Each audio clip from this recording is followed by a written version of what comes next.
तो पिछली बार मैंने अपने बिजनेस के लिए और भी नए ट्रक्स खरीद लिए थे, लेकिन उतने में ही ट्रेवर के बड़े भाई की एंट्री होती है और वो मेरे सिक्योरिटी गार्ड को खत्म करके मेरे ट्रक स्टैंड को पूरी तरीके से बर्बाद कर देता है। अब अगली सुबह जब मैं अपने ट्रक स्टैंड पे पहुंचा तो मुझे अपने आंखों पे यकीन ही नहीं हो रहा था, क्योंकि मेरे यहाँ पे जितने भी ट्रक्स पार्क थे वो सारे के सारे जल के खाक हो चुके थे। समझ में नहीं आ रहा था कि ये क्या हुआ और किसने कर दिया, बड़ा दोस्त हो या फिर छोटा हाथी। सारे ट्रक्स टोटल लॉस में जा चुके थे और सिर्फ एक ही रात में मुझे ऑलमोस्ट करोड़ों का लॉस हो चुका था। अब इससे पहले कि मैं इस मुसीबत से निपट पाता और सोच पाता कि अब करना क्या है आगे, तभी इतने में मुझे कैडबरी की आवाज सुनाई देती है जो कि चिल्लाते हुए मेरे पास आ रहा था। सर सर सर सर बहुत बड़ी गड़बड़ हो गई सर। अरे कैडबरी तुम? सर बहुत बड़ी गड़बड़ हो गई जी सर, इन्ना पोला इन्ना बहुत बड़ी गड़बड़ हो गई सर। जानता हूँ कैडबरी, जरा ये देखो हमारे इतने सारे ट्रक्स जल गए। लेकिन मेरी ये बात सुनने के बाद कैडबरी बोलने लगता है, सर मैं इसकी बात नहीं कर रहा हूँ, इससे भी बुरा कुछ हो चुका है सर। अरे क्या बताऊँ आपको, कितना बड़ा नुकसान हो गया।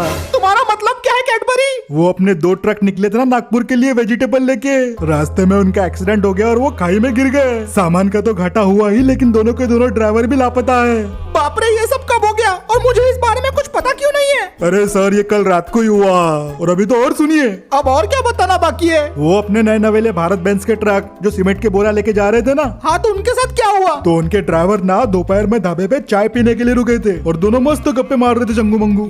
साला ये चाय है कचरा, अपने शहर की चाय अच्छी रहती रे बाबा। मुझे तो प्रेमा जी चाय पसंद है बस। ये दोनों बातों में इतने घुसे हुए थे कि इन्हें पता ही नहीं चला कि ट्रक में कोई बैठ गया है, और जब तक ट्रक का इंजन स्टार्ट हुआ तब तक देर हो चुकी थी। अबे हमारे ट्रक जरा पकड़ो उन्हें, हमारे ट्रक लेके जा रहा है भाई, रोके ना उसको भाई। अरे ये क्या हो गया मेरे ट्रक को? रुक जा भाई, लेके गए वो ट्रक्स लेके चले गए। लफड़े हो गए भाऊ। अरे कैडबरी ये सब क्या हो रहा है, क्यों हो रहा है? ये क्या, किसका फोन बज रहा है अभी? प्लीज कोई बुरी खबर ना हो। हेलो, क्या क्या बात कर रहे हो भाई? अरे क्या हुआ सर, इतना घबरा क्यों गए आप? रुको रुको, हाँ कहाँ पे?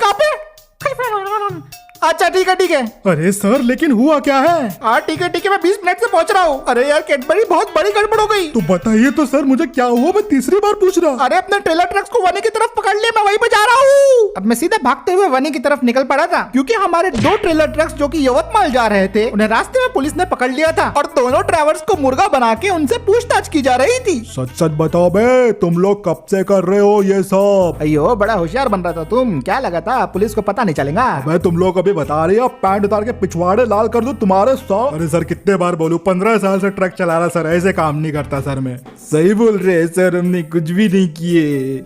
ओए साला ये लोग ऐसे नहीं मानेंगे रे, साथों का डंडा निकाल रहे। अयो अब भी निकल गया था जी, फिर उसके बाद पिछवाड़े पे डंडे से लाल लाल कर देंगे। सर ऐसा मत करो यार। अब फाइनली आधे घंटे के बाद मैं अपनी गाड़ी को लेकर वनी पहुंच गया था। कहाँ मैं आज नई गाड़ी के सपने देख रहा था और कहाँ मेरे पीछे आज ये मुसीबत पड़ गई। और अब मैं फाइनली हाईवे की उस लोकेशन पे पहुंच गया था जहाँ पे मेरे ट्रक्स को पकड़ा गया था। वहाँ पहुंचने के बाद सबसे पहले तो मैं अपनी गाड़ी को पार्क करता हूँ। पता नहीं मेरे ट्रक्स को किस लिए पकड़ा गया होगा, यही सोचते हुए मैं पुलिस वालों के पास जाता हूँ और उन्हें बोलने लगता हूँ, एक्सक्यूज मी इंस्पेक्टर क्या बात है? तो वह मुझे बोलने लगते हैं, ये जो पीछे दोनों ट्रक दिख रहे खड़े हुए, इनके मोटर मालिक तुम ही है ना? तुम्हारे नाम पे है ना गाड़ी? हाँ इंस्पेक्टर साहब, ये दोनों ट्रक्स तो मेरे ही है, लेकिन हुआ क्या है? जो 2 आदमी पीछे मुर्गे बनकर है वो तुम्हारे ड्राइवर है, सही कहा ना? हाँ सर, ये मेरी ही ट्रांसपोर्ट कंपनी में काम करते हैं, मेरे लिए ही ट्रक चलाते हैं। लेकिन हुआ क्या है, मतलब गाड़ियाँ पकड़ने की वजह क्या है? इन्होंने कोई ट्रैफिक रूल तोड़ा क्या? रूल? अबे जंडू, ये लोगों ने क्राइम किया है, क्राइम। तुम्हारे ट्रक के अंदर गंजा हीरोइन मिली है, गंजा हीरोइन। हेलो, ड्रग सप्लाई करते हो? नहीं सर, हमारे कंपनी में इस टाइप के काम नहीं होते, आपको कोई गलत फहमी हुई है। अयो 50 किलो का गांजा फिर तुम्हारे ट्रक से कैसे निकला? अब सारी बातें सुनने के बाद मैं सीधा ड्राइवर लोगों के पास जाता हूँ और उनसे पूछने लगता हूँ कि सच सच बताओ, असल में क्या हुआ था, ट्रक्स के अंदर ये सारी चीजें कैसे आई? तो वो मुझे बोलने लगते हैं, मूसा भाई देखो सच बता रहा हूँ, हम लोग नीचे खाली गाड़ी लेके वापस आ रहे थे, कैसा रास्ते में 5-6 लोग मिल गए सवारी के लिए। हमने सोचा कि थोड़ी सी एक्स्ट्रा इनकम हो जाएंगी, तो हमने सवारी को ट्रक के अंदर बिठा लिया। और फिर उसके बाद क्या हुआ? वो लोग 5 मिनट ट्रक के अंदर बैठे और फिर उसके बाद बोले कि नहीं अभी हम लोग उतरते, हमको काम आ गया। तो हम लोगों ने भी ट्रक से उनको उतार दिया। 600 रुपए मुझे दिए, 600 रुपए गफूर भाई को दिए। और फिर जब टोल नाके पे चेकिंग हुई तो ट्रक की सीट के नीचे ड्रग्स थे। इनकी बातें सुन के लग रहा था कि मेरे ट्रक ड्राइवर्स किसी की साजिश का शिकार हुए हैं। मैंने पुलिस वालों को पूरी तरीके से कन्विंस करने की कोशिश की कि ये लोग बेगुनाह है, लेकिन वो मुझे बोलने लगते हैं, अयो हम तो ये है जो तुम्हारी कहानी पे यकीन कर लेंगे। करेंगे। तुम्हारी गाड़ी से जो मिला है ना बेटा, उसके लिए बहुत सारी धाराएं कल में तुम पे लगने वाली है। मामूली केस समझ के रखा है कि जी। और मान भी लेंगे कि तुम्हारी कहानी सच है, लेकिन फिर भी कानूनी तौर पे जो तुम्हारी गाड़ी से मिला ना वो बहुत गलत चीज है। कोई तो तरीका होगा इंस्पेक्टर, आप ऐसा नहीं कर सकते हमारे साथ। मिस्टर मूसा, फिलहाल के लिए तुम्हारी ये दोनों ट्रक्स को सीज किया जाता है और ये दोनों ड्राइवर्स तब तक कस्टडी में रहेंगे जब तक इन्वेस्टिगेशन पूरी नहीं हो जाती। और आप मिस्टर मूसा, क्योंकि ये गाड़ियां आपके नाम पर है, तो जब भी पुलिस स्टेशन बुलाए हाजिरी देने पहुंच जाना। ठीक है इंस्पेक्टर साहब। बर्बाद होना किसे कहते हैं ये मुझे आज पता चल रहा था। कहाँ मेरा ट्रांसपोर्ट का बिजनेस अभी ऊंचाइयां छू रहा था, डेली की मैं लाखों की इनकम कर रहा था, और अब अचानक से मेरी तो पूरी दुनिया ही उजड़ गई। हर मिनट कोई ना कोई मुझे बुरी खबर मालूम पड़ रही थी। एक मुसीबत से निपट रहा था तो उतने में दूसरी आ जा रही थी। मैं बुरी तरीके से थक चुका था और मेरे दिमाग ने काम करना बंद कर दिया था। पता नहीं कौन मेरे पीछे हाथ धो के पड़ गया था। अब मैं बस यही सोच रहा था कि इन सब चीजों से कैसे निपटूं, वापस से सब कैसे ठीक करूं। तभी इतने में मुझे कैडबरी की फिर आवाज सुनाई देती है। Sir sir sir sir sir sir sir sir sir sir, शुक्र है आप मिल गए। तो आप यहाँ पे हो? क्या हो गया कैडबरी, आप कौन सी बुरी खबर लाए हो? अरे सर, वो जो अपन ने 5 लाख का टेंडर नहीं उठाए थे क्या नागपुर वाले से, जिसका सामान खाई में गिरने से खराब हो गया, तो वो साला अपने 5 लाख रुपए वापस मांग रहा, बोल रहा है कि मेरा नुकसान भर के दो। अरे यार बस इसी की कमी थी। सर जी जल्दी से पैसे वापस करने पड़ेंगे, क्योंकि वो डॉन आदमी है, बहुत गलत धंधे से पैसे निकालता है वो अपने। ऊपर से अपने पास नए ऑर्डर पे ऑर्डर आ रहे हैं, लेकिन गाड़ियां अवेलेबल नहीं है। चिमूर से 2 ऑर्डर आ रहे हैं, अमरावती से 2 ऑर्डर आ रहे हैं, अकोला से 4 ऑर्डर आ रहे हैं, लेकिन ले जाएंगे कैसे? ट्रक कहाँ है? मिनी ट्रक तो होना कम से कम। यार कैडबरी, अपने को कोई ना कोई सोल्यूशन तो निकालना ही पड़ेगा। अरे क्या सर, अपने को नहीं, तुमको सोल्यूशन निकालना पड़ेगा, क्योंकि मैं तो ये नौकरी छोड़ के जा रहा हूँ। कैडबरी ये तुम क्या बोल रहे हो? सर जी आपने बिल्कुल सही सुना, ऐसे रिस्क वाले काम मैं नहीं करता, मेरे को एकदम सेफ जॉब चाहिए। अपन सरकारी बाबू ही ठीक था।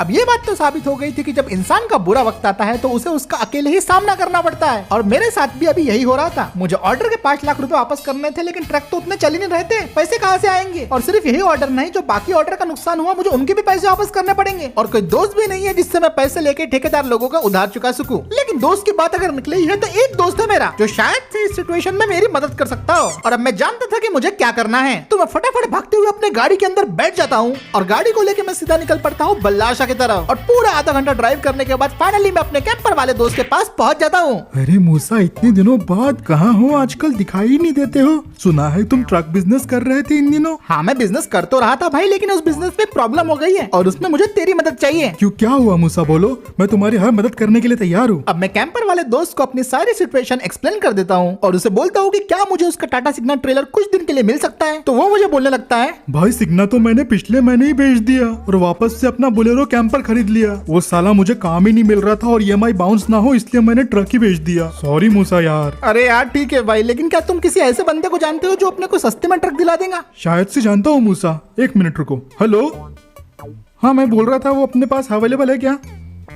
अच्छा हाँ मेरा दोस्त है, बिल्कुल हो जाएगा, पक्का। अब फोन रखने के बाद मेरा कैंपर वाला दोस्त बोलता है कि तेरा काम हो गया, क्योंकि ये जिस बंदे से मैंने बात किया वो सेकंड हैंड ट्रक्स अच्छे कीमत पे प्रोवाइड करवाता है। तो उसकी ये बात सुन के मैं उसे बोलता हूँ, देख क्या रहे हो भाई, जल्दी से चलो। और फिर उसके बाद मैं और मेरा कैंपर वाला दोस्त अपनी गाड़ी में बैठ के उस शोरूम की लोकेशन पे पहुंच जाते हैं, जहाँ पे मुझे ठीक ठाक अपने काम के लिए सेकंड हैंड ट्रक्स मिल सकते थे। ले भाई, यही है ना वो जगह? हाँ भाई यही है वो जगह, चलो उतरो गाड़ी से। अब हम लोग अपनी गाड़ी से उतर जाते हैं और उस शोरूम के ओनर से बात करने लगते हैं। पहले तो मेरा कैंपर वाला दोस्त ही इससे बात कर रहा था, तो इसीलिए मैं शोरूम में खड़े हुए व्हीकल्स को चेक करने लगता हूँ। और यहाँ पे तो महिंद्रा के काफी सारे नए वाले बुलेरो पिकअप अवेलेबल थे और इनकी कंडीशन देख के तो लग ही नहीं रहा था कि ये सेकंड हैंड है। और फिर वो शोरूम का ओनर मुझे बोलने लगता है, तो भाई साहब कौन से ट्रक्स चाहिए आपको? भाई मेरी ट्रांसपोर्ट कंपनी के लिए तो मुझे 4-5 पिकअप ट्रक चाहिए। अगर ऐसा है तो इसको लेके जाओ ना, 2019 महिंद्रा बोलेरो पिकअप। गाड़ी एकदम मिंट कंडीशन में मात्र 30,000 किलोमीटर चली हुई है। आरसी इंश्योरेंस एकदम ओके और वैलिडिटी 2027 तक है और टायर वगैरह एकदम न्यू डाले अपन ने। ये ना मैं आपको 6.5 में दे दूंगा भाई। 6.5 लाख तो बोलेरो पिकअप के लिए काफी सही प्राइस था। तो ठीक है ना भाऊ, अपने को 5 ट्रक चाहिए। लेकिन अब मैं क्योंकि 5 ट्रक एक साथ खरीद रहा था तो मैं उन्हें डिस्काउंट के लिए बोलता हूँ। पहले तो वो ओनर मुंह बना रहा था और फिर वो मुझे बोलने लगता है, देखो भैया तुमको तो मालूम ही जो बोलेरो पिकअप मार्केट में कितनी चलती। आपकी बात बराबर है भाऊ, लेकिन मैं 5 ट्रक एक साथ ले रहा हूँ, थोड़ा डिस्काउंट तो बनता है ना। और सुनील भाऊ थोड़ा ट्राई करो ना। ठीक है, अगर ऐसा है तो 25.5 लाख में मैं तुम लोगों को 5 ट्रक दे सकता हूँ। ना मैं इससे कम कर सकता ना ही ज्यादा। तो बोलो पेमेंट किससे करना है, कैश और चेक? फिलहाल हमारे पास कैश और चेक दोनों अवेलेबल नहीं है सर। तो फिर पेमेंट का कैसा? पैसे के बदले ये मेरी MG ग्लॉस्टर गाड़ी कैसे रहेंगी? बाप रे, ये गाड़ी? मेरे पास तो अभी 2 लाख रुपए ही कैश था और फिलहाल गाड़ी से ज्यादा मेरे लिए ट्रक जरूरी थे। अरे बाबा, ये तो मुश्किल फैसला है, थोड़ा तो कैश देना पड़ेगा ना। सर 35 लाख की गाड़ी है, अगर आप इसे बेचोगे तो फायदा ही होगा और चली भी सिर्फ 2000 किलोमीटर ही है। ओ अगर ऐसा है तो डील डन। फाइनली मैंने अब 5 बोलेरो पिकअप्स को उठा लिया था। ग्लॉस्टर मुझे तेरी याद आएंगी, लेकिन ये सब करना जरूरी था। एक बार सब कुछ पहले जैसा हो जाए तो मैं अपनी गाड़ी वापस ले आऊंगा। और क्योंकि अब हमारे पास पिकअप ट्रक्स आ गए थे तो हम अपना काम करने निकल पड़े थे। साला मैंने कैंपर से अच्छा पिकअप लेना चाहिए था, गाड़ी के साथ साथ कमाई भी हो जाती। भले ही मेरे कुछ ट्रक डिस्ट्रॉय हो गए थे, लेकिन माल के ऑर्डर्स अभी भी आए जा रहे थे, इसलिए मैं फटाफट इन सारे पिकअप्स को जल्दी से काम पे लगवा देता हूँ। सबसे पहले तो मैं अपने पिकअप को लेके अंबुजा भाई की फैक्ट्री में पहुंच जाता हूँ। एक कंस्ट्रक्शन साइट में मुझे काफी सारे सीमेंट के बोरियों को डिलीवर करना था और क्योंकि ये काम अर्जेंट था तो मुझे इसका पैसा भी अच्छा खासा मिल रहा था। और क्योंकि मेरे पास अभी काफी कम ड्राइवर्स अवेलेबल थे तो मैं खुद ही इस पिकअप को लेके निकल जाता हूँ सामान को डिलीवर करने के लिए। पूरे 150 किलोमीटर का सफर था जो कि काफी लंबा होने वाला था, लेकिन इस पिकअप के होते हुए मुझे चिंता करने की कोई जरूरत नहीं, क्योंकि इसको चला के कहीं से भी नहीं लग रहा था कि ये एक सेकंड हैंड गाड़ी है। छोटी मोटी इंटीरियर की नॉइस को इग्नोर कर दिया जाए तो इसके अलावा चलने में बहुत जबरदस्त था और पावर एकदम शानदार थी। स्टीयरिंग में भी कोई इशू नहीं था और गाड़ी एकदम फ्रीली चल रही थी। ये पिकअप लेके तो मैंने गलती नहीं की, लेकिन मुझे अब नए ट्रक्स भी चाहिए और अब मैं टाटा के 16 चक्के और अशोक लेलैंड के 16 चक्के में कंफ्यूज हूँ। तो आप लोग बताओ कमेंट करके अगला ट्रक अपने को कौन सा बिल्ड करना चाहिए, क्योंकि जिन भाई ने बोलेरो पिकअप बोले थे वो तो आ गया। अब मैं तो साइड की तरफ सीमेंट के बोरा लेके निकल पड़ा था, लेकिन हमारे बाकी पिकअप तो जंगल का सफर करते हुए आगे बढ़ते जा रहे थे। एक फर्नीचर कंपनी का ऑर्डर आया था और हमें एज सुन एज पॉसिबल इन लकड़ियों के गट्ठों और ये लकड़ियों को सामान को डिलीवर करना था। बाप रे, इसका पिकअप चढ़ाई पे भी कितना अच्छा है ना, सही हैंडलिंग है यार। ओ भाई थोड़ी गाड़ी आराम से चलाओ वरना गाड़ी खाई में गिर जाएंगी। अब क्योंकि ये सेकंड हैंड ट्रक है तो इनके अंदर थोड़ी बहुत प्रॉब्लम तो होंगी, जैसे चलते टाइम इनके अंदर काफी पार्ट्स हिल रहे थे और सस्पेंशन की भी थोड़े बहुत लगे हुए थे। बट स्टिल जिस प्राइस में मुझे ये ट्रक्स मिले हुए हैं उस हिसाब से तो ये पिकअप ट्रक काफी बढ़िया काम कर रहे थे। और पहाड़ों के अलावा हमारे कुछ ट्रक तो नदियों के पार भी चल रहे थे। जिला हो या फिर बस्ती, इससे कोई भी फर्क नहीं पड़ता। ले जानी हो ईंटें या फिर सीमेंट के पाइप्स, कोई भी दिक्कत नहीं थी। ये देख के चलाना कैसा चलाना। ओवरलोडिंग करने के बावजूद भी ट्रक के अंदर पावर की कमी महसूस नहीं होने दी। बस उम्मीद है ड्राइवर इस बार कोई कांड न कर दे। जिए तो जिए कैसे। अब इसी तरीके से हमारा पूरा दिन काम चलते रहता है और आज पूरे दिन हमने 6-7 ट्रिप्स को तो पूरा ही कर लिया था और पैसा भी अच्छा खासा कमा लिया था। बस ये कुछ सामान डिलीवर करने के लिए मैं गाँव में जा रहा था, तभी मुझे एक फोन आता है। हाँ हेलो सर मैं आपका ड्राइवर राकेश बात कर रहा हूँ। हाँ राकेश भाई बोलो ना, इतने घबराए हुए क्यों? सर हमारी मदद कीजिए, एक अनजान पिकअप ट्रक हमारे ट्रक का एक्सीडेंट कर दिया। ये क्या बात कर रहे हो तुम राकेश? ये कब हुआ और इस वक्त तुम कहाँ पर हो? मूसा भाई 1 घंटा हो गया और फिलहाल तो मैं वरोरा में हूँ, बड़ी मुश्किल से बचा हूँ उससे। ठीक है तुम फिक्र मत करो, इसे मैं देखता हूँ। ऐसा लग रहा था कि कोई मेरे बिजनेस के पीछे हाथ धो के पड़ गया है और मेरे बिजनेस को बर्बाद करना चाहता है। और अब इससे पहले कि मैं समझ पाता कि आगे इस सिचुएशन को किस तरीके से हैंडल करना है, अचानक से वही अनजान पिकअप ट्रक मेरा पीछा करना शुरू कर देता है। जस्ट मैं अभी कच्चे रास्ते पे एंटर हुआ था और मुझे भी मालूम पड़ गया था कि मेरा पीछा किया जा रहा है। भाग के फायदा नहीं मूसा। चेस अब शुरू हो चुकी थी और मेरा पहला रिस्पांस तो ये था कि मुझे किसी भी तरह इससे बच के निकलना है, क्योंकि मेरे ट्रक में किसी और कस्टमर का सामान था और मैं नहीं चाहता था कि मेरे कस्टमर का सामान मेरे वजह से खराब हो। देखते ही देखते वो पिकअप ट्रक जो कि टाटा योद्धा था वो मेरे ट्रक के और करीब आने लग गया था और उसका सिर्फ एक ही मोटिव था, किसी भी तरीके से बस मेरे ट्रक का एक्सीडेंट करवा देना। इस सामान लूटने आया था या फिर कुछ और, इस बात का अंदाजा तो मुझे नहीं था, लेकिन अब वो सीधा ट्रक को टक्कर मारने लग गया था और क्या पता इसके पास गन्स वगैरह भी हो, इसलिए मैं अपने ट्रक को फुल रफ्तार से भगाया जा रहा था। और ऐसा करते करते हम लोग जंगल के और भी ज्यादा अंदर पहुंच गए थे। मैं बस किसी भी तरह इस योद्धा से अपना पीछा छुड़ाना चाहता था, जिसके लिए मैं किसी भी हद तक जाने के लिए तैयार था। और फिर मुझे लगा कि मुझे वही करना चाहिए जिसमें मैं एक्सपर्ट हूँ। मेरी फेवरेट पहाड़ी मुझे दिख चुकी थी, इसलिए मैंने अपनी गाड़ी को फुल एक्सेलरेट कर दिया और पूरे 120 की स्पीड से मैंने अपने ट्रक को जंप करवा दिया। लेकिन हैरान तो मैं इस बात से था कि उस योद्धा वाले ने भी अपने ट्रक को जंप करवा दिया था। यह बंदा जो भी था बहुत बड़ा आफत का पिटा रहा था। पूरे 2 सेकंड तक हवा में रहने के बाद फाइनली मेरा ट्रक नीचे आता है और मेरे साथ साथ वो योद्धा वाला भी जंप को कंप्लीट कर लेता है। और ऐसा तो मैंने बिल्कुल भी नहीं सोचा था। क्या लगा था तुझे कि छलांग सिर्फ तू ही मार सकता है? पीछे देख, तेरा बाप आया है।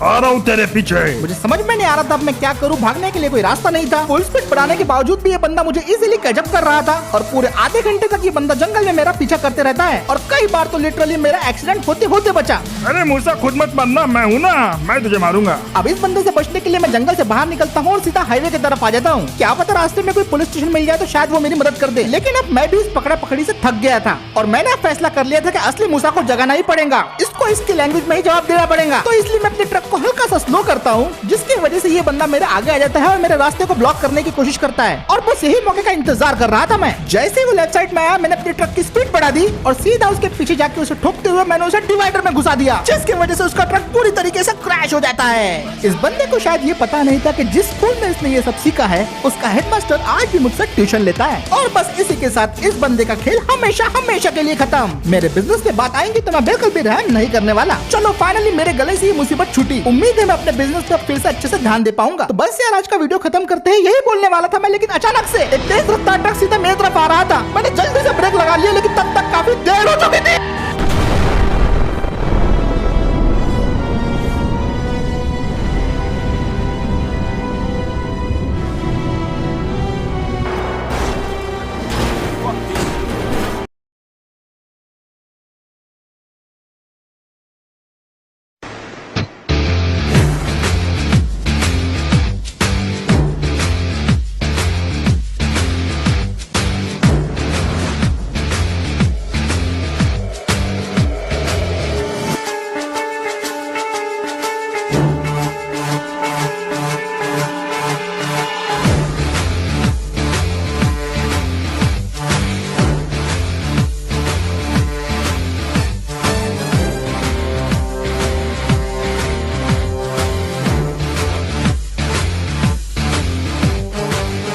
जिस सिलेबस की तू अपने हेडमास्टर को ट्यूशन देता है वो सिलेबस मेरा ही लिखा हुआ है।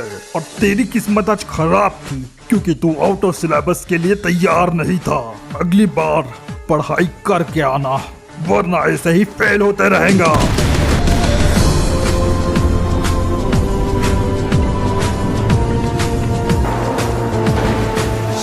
पापा जी ने फालतू इस पिद्दी के लिए ट्रेवल को काम पे लगा रखा था, पहले ही मुझे बुला लेते। मूसा ट्रांसपोर्ट किधर गया किसी को नहीं पता चलेगा।